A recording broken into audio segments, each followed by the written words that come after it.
श्रीमद् वाल्मीकि रामायण बालकांड 57वां सर्ग। हिंदी रूपांतरण। जय सिया राम। श्री राम तदंतर विश्वामित्र अपनी पराजय को याद करके मन ही मन संतप्त होने लगे। महात्मा वशिष्ठ के साथ बैर बांधकर महातपस्वी विश्वामित्र बार बार लंबी सांस खींचते हुए अपनी रानी के साथ दक्षिण दिशा में जाकर अत्यंत उत्कृष्ट एवं भयंकर तपस्या करने लगे। वहां मन और इंद्रियों को वश में करके वे फल मूल का आहार करते तथा उत्तम तपस्या में लगे रहते थे। वहीं उनके हविष्य पंत, मधुस्पंद, दृढ़नेत्र और महारथ नामक 4 पुत्र उत्पन्न हुए, जो सत्य और धर्म में तत्पर रहने वाले थे। 1000 वर्ष पूरे हो जाने पर लोक पितामह ब्रह्मा जी ने तपस्या के धनी विश्वामित्र को दर्शन देकर मधुर वाणी में कहा, कुशिक नंदन, तुमने तपस्या के द्वारा राजर्षियों के लोकों पर विजय पाई है। इस तपस्या के प्रभाव से हम तुम्हें सच्चा राजर्षि समझते हैं। यह कहकर संपूर्ण लोकों के स्वामी ब्रह्मा जी देवताओं के साथ स्वर्गलोक होते हुए ब्रह्मलोक को चले गए। उनकी बात सुनकर विश्वामित्र का मुख लज्जा से कुछ झुक गया। वे बड़े दुख से व्यथित हो दीनता पूर्वक मन ही मन यूं कहने लगे, अहो, मैंने इतना बड़ा तप किया तो भी ऋषियों सहित संपूर्ण देवता मुझे राजर्षि ही समझते हैं। मालूम होता है इस तपस्या का कोई फल नहीं हुआ। श्री राम, मन में ऐसा भी सोचकर अपने मन को बस में रखने वाले महातपस्वी धर्मात्मा विश्वामित्र पुनः भारी तपस्या में लग गए। इसी समय इक्ष्वाकु कुल की कीर्ति बढ़ाने वाले एक सत्यवादी और जितेंद्रिय राजा राज्य करते थे। उनका नाम था त्रिशंकु।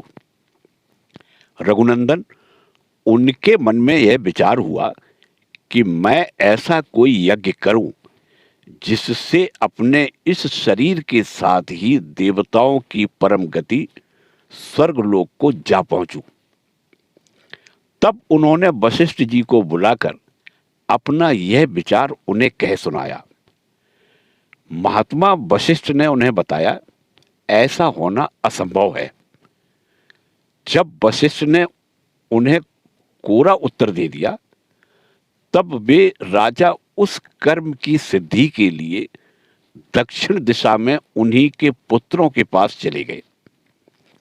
वशिष्ठ जी के वे पुत्र जहां दीर्घ काल से तपस्या में प्रवृत्त होकर तप करते थे, उस स्थान पर पहुंचकर महातेजस्वी त्रिशंकु ने देखा कि मन को वश में रखने वाले वे 100 परम तेजस्वी वशिष्ठ कुमार तपस्या में संलग्न हैं। उन सभी महात्मा गुरुपुत्रों के पास जाकर उन्होंने क्रमशः उन्हें प्रणाम किया और लज्जा से अपने मुख को कुछ नीचा किए हाथ जोड़कर उन सब महात्माओं से कहा, गुरुपुत्रों, आप शरणागत वत्सल हैं। मैं आप लोगों की शरण में आया हूं। आपका कल्याण हो। महात्मा वशिष्ठ ने मेरा यज्ञ कराना अस्वीकार कर दिया है। मैं एक महान यज्ञ करना चाहता हूं। आप लोग उसके लिए आज्ञा दें। मैं समस्त गुरुपुत्रों को नमस्कार करके प्रसन्न करना चाहता हूं।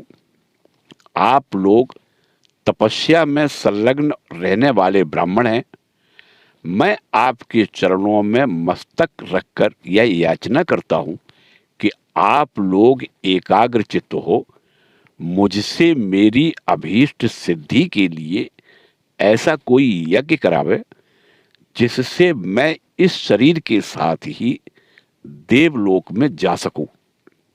तपोधनो, महात्मा वशिष्ठ के अस्वीकार कर देने पर अब मैं अपने लिए समस्त गुरुपुत्रों की शरण में जाने के सिवा दूसरी कोई गति नहीं देखता। समस्त इक्ष्वाकु वंशियों के लिए पुरोहित वशिष्ठ जी ही परम गति हैं। उनके बाद आप सब लोग ही मेरे परम देवता हैं। रघुनंदन, राजा त्रिशंकु का यह वचन सुनकर वशिष्ठ मुनि के वे 100 पुत्र कुपित हो उनसे इस प्रकार बोले, दुर्बुद्धे, तुम्हारे सत्यवादी गुरु ने जब तुम्हें मना कर दिया है, तब तुमने उनका उल्लंघन करके दूसरी शाखा का आश्रय कैसे लिया? समस्त इक्ष्वाकु वंशी क्षत्रियों के लिए पुरोहित वशिष्ठ जी ही परम गति हैं। उन सत्यवादी महात्मा की बात को कोई अन्यथा नहीं कर सकता। जिस यज्ञ कर्म को उन भगवान वशिष्ठ मुनि ने असंभव बताया है, उसे हम लोग कैसे कर सकते हैं? नरश्रेष्ठ, तुम अभी नादान हो, अपने नगर को लौट जाओ। पृथ्वीनाथ, भगवान वशिष्ठ तीनों लोकों का यज्ञ कराने में समर्थ हैं, हम लोग उनका अपमान कैसे कर सकेंगे?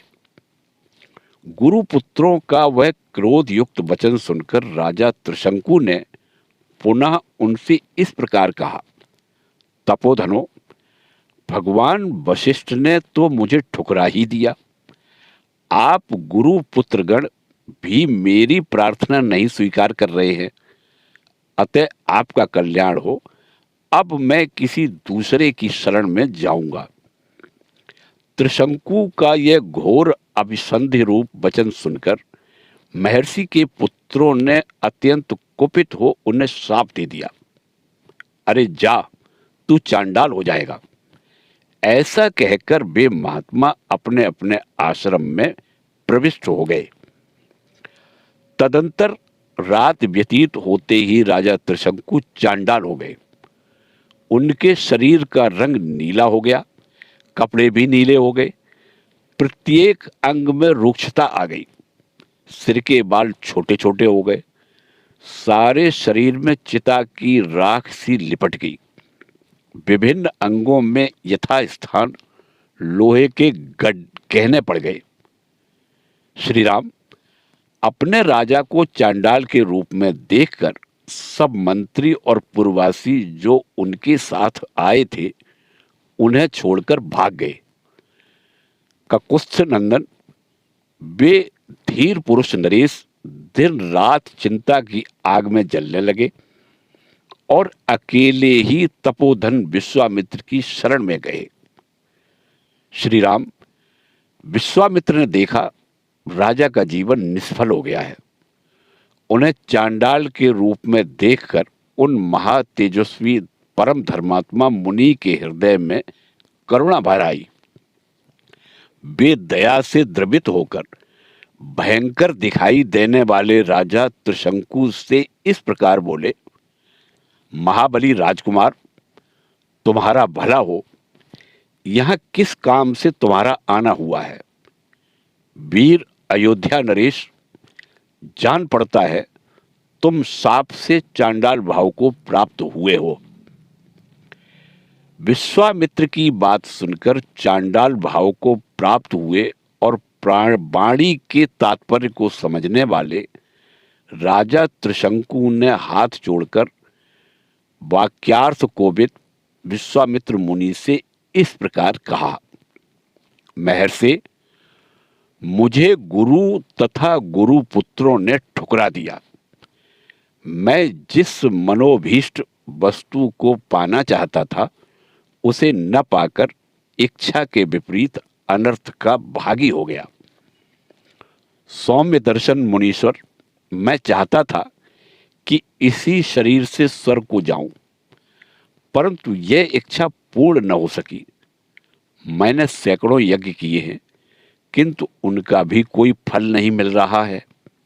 सौम्य, मैं क्षत्रिय धर्म की शपथ खाकर कहता हूं कि बड़े से बड़े संकट में पड़ने पर भी न तो पहले कभी मैंने मिथ्या भाषण किया है और न भविष्य में ही कभी करूंगा।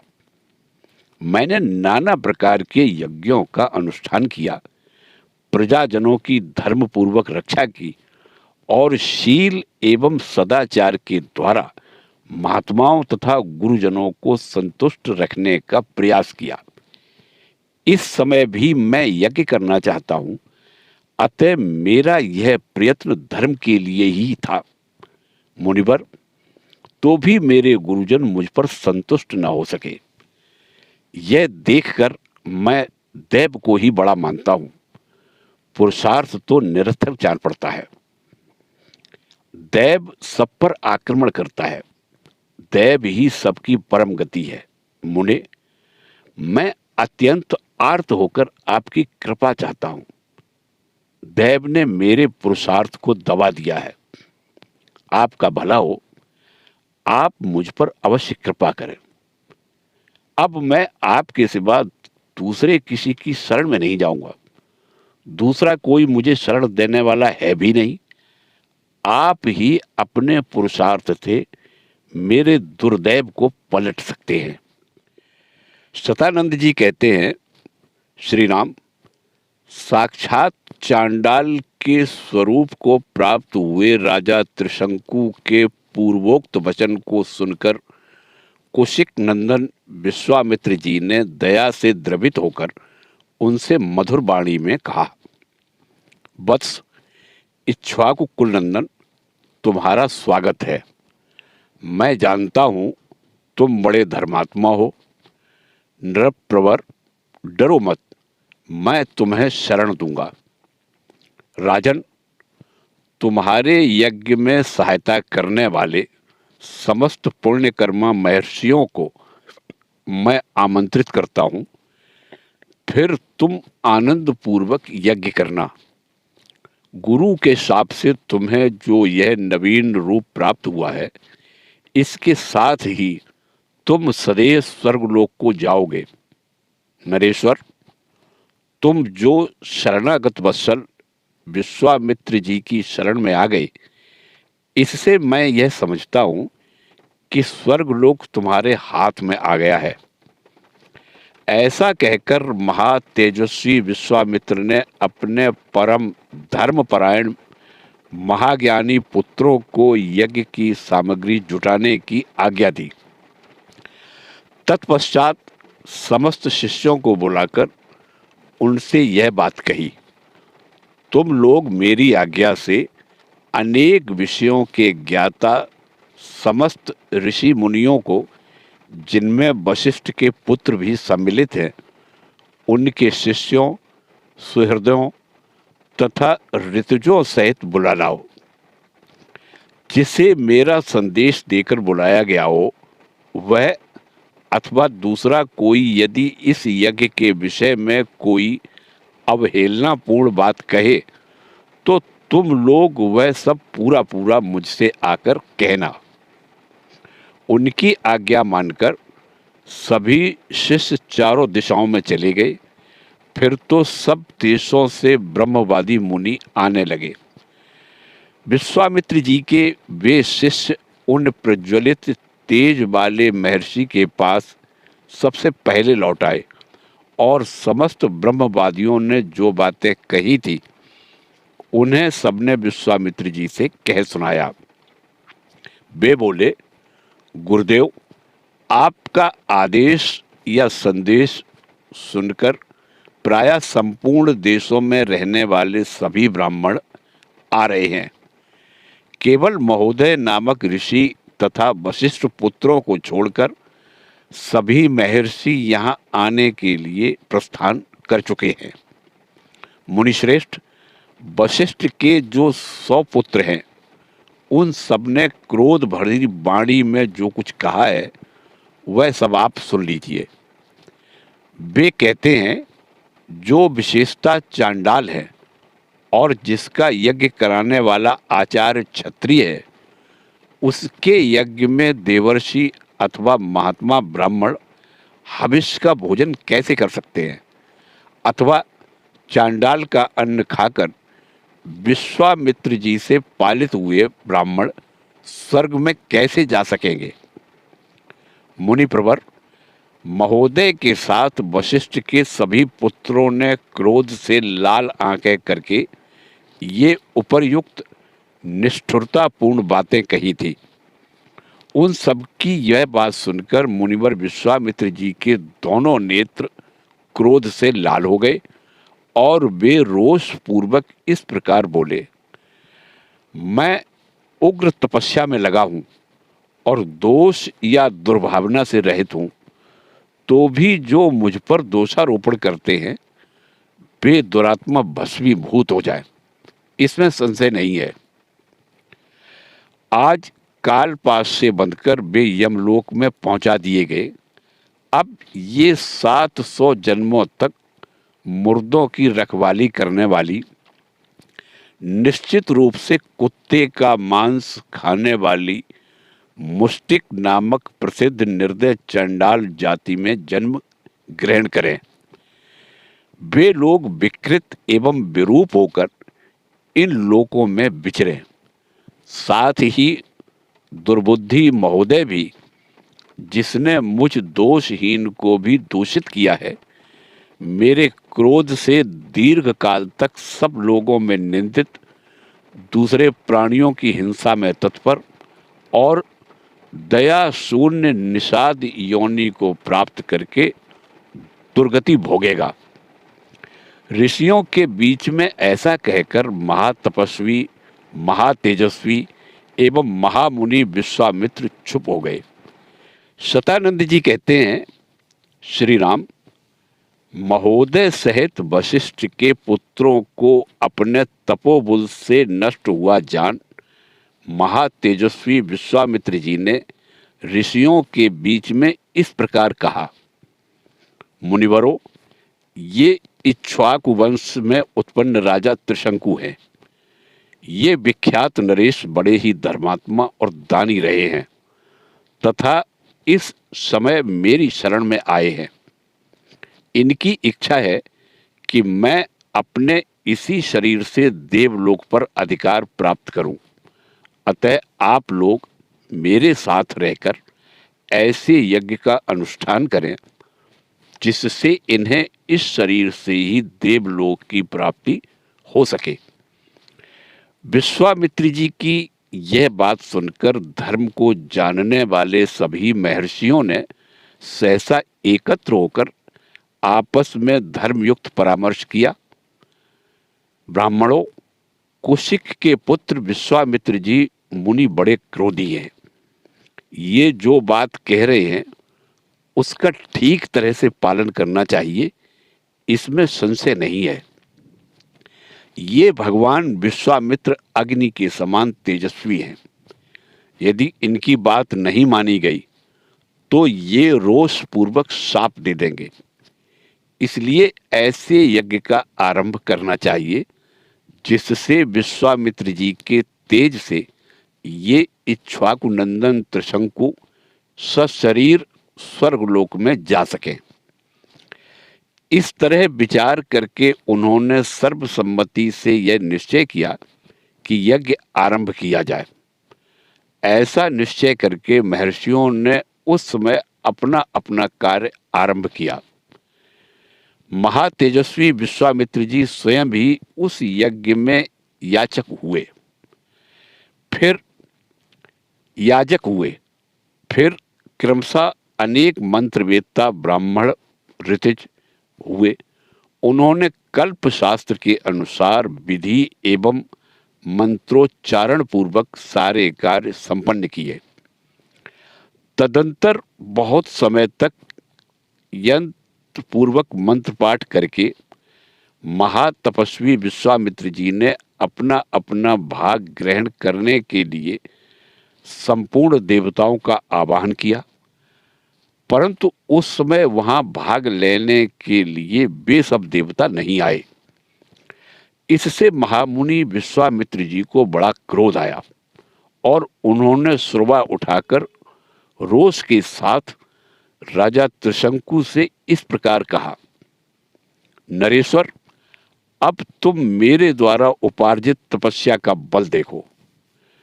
मैं अभी तुम्हें अपनी शक्ति से शरीर स्वर्ग लोक में पहुंचाता हूं। राजन, आज तुम अपने इस शरीर के साथ ही दुर्लभ स्वर्ग लोक को जाओ। नरेश्वर, यदि मैंने तपस्या का कुछ भी फल प्राप्त किया है तो उसके प्रभाव से तुम सशरीर स्वर्गलोक को जाओ।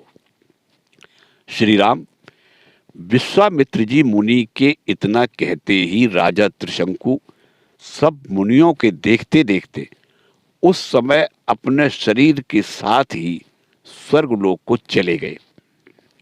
त्रिशंकु को स्वर्गलोक में पहुंचा हुआ देख समस्त देवताओं के साथ पाक शासन इंद्र ने इस प्रकार कहा, मूर्ख त्रिशंकु, तू फिर यहां से लौट जा।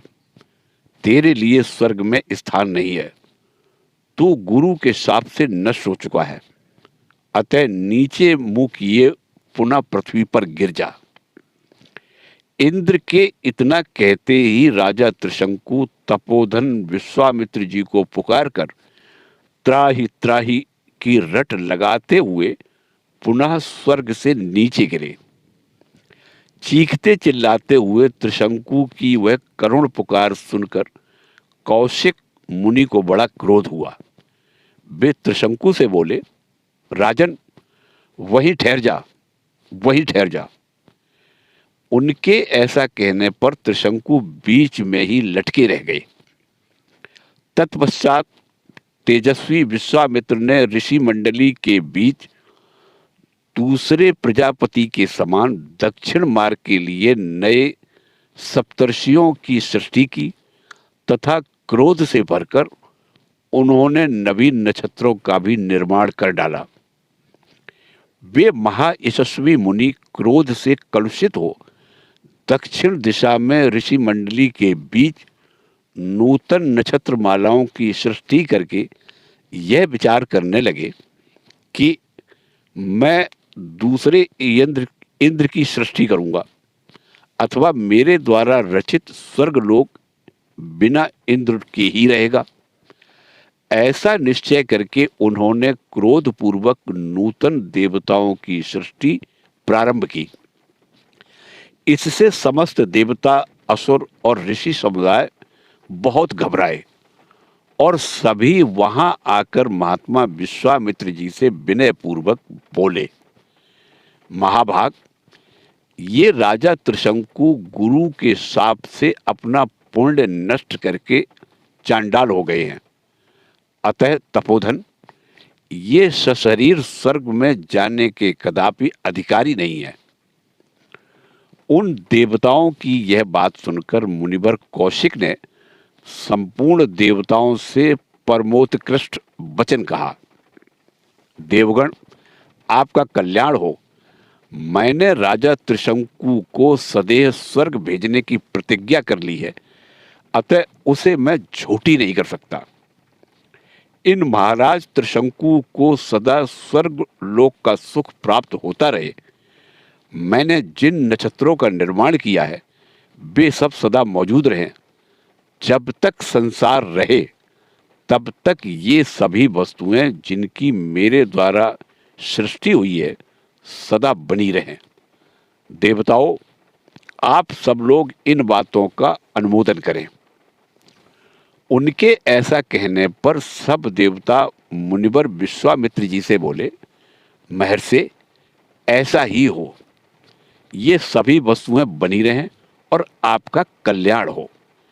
मुनिश्रेष्ठ, आपके रचे हुए अनेक नक्षत्र आकाश में वैश्वानर पथ से बाहर प्रकाशित होंगे और उन्हीं ज्योतिर्मय नक्षत्रों के बीच में सिर नीचा किए त्रिशंकु भी प्रकाशमान रहेंगे।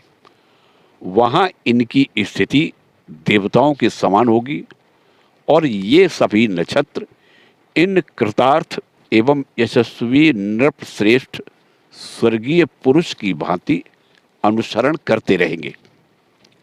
इसके बाद संपूर्ण देवताओं ने ऋषियों के बीच में ही महातेजस्वी धर्मात्मा विश्वामित्र मुनि की स्तुति की। इससे प्रसन्न होकर उन्होंने बहुत अच्छा कहकर देवताओं का अनुरोध स्वीकार कर लिया। नरश्रेष्ठ श्री राम तदंतर यज्ञ समाप्त होने पर सब देवता और तपोधन महर्षि जैसे आए थे उसी प्रकार अपने अपने स्थान को लौट गए। इस प्रकार श्री वाल्मीकि निर्मित आर्ष रामायण आदि काव्य के बालकांड में 60वां सर्ग पूरा हुआ। जय सिया राम।